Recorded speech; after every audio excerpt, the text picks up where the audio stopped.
The Notices feature in the Myelin app is one of the many tools designed to streamline communication, serving as a vital connection between teachers, students, and administrators.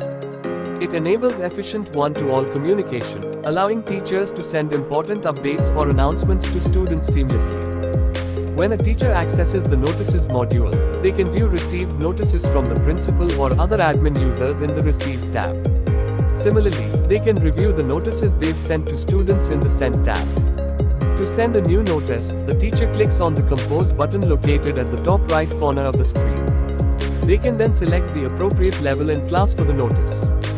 Myelin provides built-in message templates categorized by different scenarios, making it easier for teachers to select a ready-made template that fits their purpose.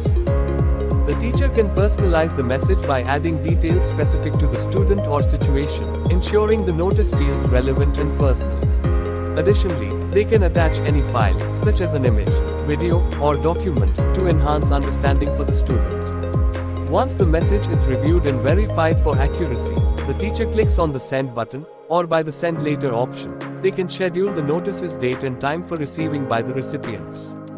The notice is then delivered to the intended recipients, and it can be tracked in the Sent tab for future reference. Furthermore, teachers can monitor which students have viewed the notice, adding another layer of accountability to the communication process. In conclusion, this feature simplifies and streamlines communication by offering ready-to-use templates, allowing the addition of multimedia attachments, and ensuring notices are sent in a timely, personalized manner, benefiting both teachers and students. We hope this gives you a clear understanding of how the Notices module works. Thank you.